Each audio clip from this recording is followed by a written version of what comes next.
Hi guys, welcome back to Social Studies.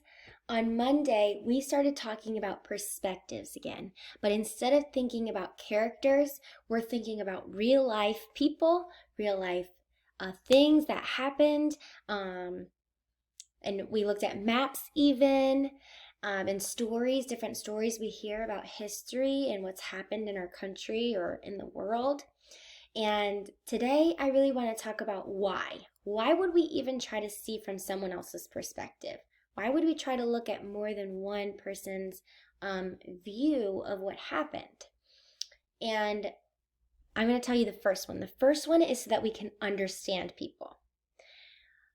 So, a lot of times what happens is when we are reading about something and we read from one person's perspective, or we only look from our own perspective, we're missing out on knowing what's happening with that other person. We can only see and understand our own thoughts and feelings. So, for example, I've had many people in my life who love me that don't always understand me. And if you're wondering, what do you mean they don't understand you, Mrs. Davis? Well, there have been people who, when I spoke Spanish, they would say things like, that's so weird, or that sounds really strange, or why are you speaking another language? Why don't you just speak English? And that's because they're not seeing from my eyes. They're only seeing from their eyes. And their eyes, English is what they know, what they understand, what they love, right? But for me, I love Spanish because it was my first language. It was the first language I learned. I understand it. It makes sense to me, just like English. I love them both. And so I speak them both because I love them and they're a part of me and who I am. And a lot of people they haven't taken the time to look from my eyes and see, oh, that makes sense. Just like I love English, she can love Spanish too. She's allowed to speak whatever language she wants, even if it doesn't make sense to me, even if I don't understand. I know that she loves it. And then I've also seen people who speak Spanish and they speak English, and then they hear another language like Chinese, and they'll say, that sounds so different. That sounds so weird. That sounds so strange. Why are they talking like that? And we have to stop and say, oh my goodness, we need to understand them. We need to see from their perspective. Why are they doing that? Well, to them, in their eyes, it sounds normal because that's the language they speak, right? To them, they're like, yeah, this is normal. Your language kind of sounds different. So we have to see from other people's perspectives to understand them. We have to not just see from our eyes and what makes sense to us, but we have to see from other people's eyes what makes sense to them, just so we can understand them. So, number one, we see from other perspectives to understand them. The second reason why we look at different perspectives is to get the whole picture. So, sometimes, have you ever gotten into a fight with a sibling or someone at school or like one of your good friends where there's two sides of the story, right? Two perspectives, where one person says, this is what happened, and the other person says, no, this is what happened. And they go and run and tell the teacher, or they run and tell their mom and dad, or they run and tell an adult, someone that they trust. And it's not until you hear both sides that you get the whole story, and then you really figure out this is what happened, right? But if you only listen to one, you're missing something. If you only listen to one, you'll say, oh, this person hit this person. They are the bad ones. But if you hear this person's story, you see, well, they hit this person. Why? Because this person was being mean to them. So you have to hear the whole story to understand it, right? If you only see from one person's eyes, you're not going to see the whole story. So that's a second reason why we look at different perspectives, is to see the whole story, right?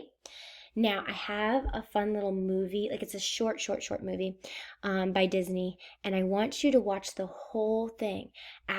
And I want you to see how the perspectives change, okay? You might think you know the whole story until the very end. You might see, actually, the grandma wasn't seeing from his perspective. She was only seeing from her own. So really pay attention. What is the grandma's perspective? What is she seeing, thinking, and feeling? And then we're going to see this boy, and we're going to see, what is he seeing, thinking, and feeling, okay? So pay attention to those two people, the grandma and the boy. They have very different perspectives. So I'm going to go ahead and show it to you right now. Let's see here. Sorry, my friends. Hopefully I can do it. Oh, there we go. Alrighty, let's play the movie.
So if you notice in this little movie, you see the grandma really thought she knew what was going on. She was so upset and angry because this boy was eating her cookies. And how could he eat her cookies? Oh my goodness, I can't believe it. And then she gets on the train, and what does she realize? I was eating his cookies. So you see very two different perspectives. She was only seeing from her own eyes, and it wasn't until she stopped and saw what happened that she looked and saw, uh-oh, what was his perspective? What was he thinking and feeling? So what I'm going to have you guys do today on Seesaw is you're going to tell me one reason why we look at different perspectives. Tell me one reason. And you just saw many examples of how it is important to see from more than one side, because a lot of times you miss out, right? So tell me one reason why we need to be looking at more than one perspective. So on Seesaw, you can make a video or you can write on the notepad, but tell me one reason why we look at other perspectives. Can't wait to see what you guys say.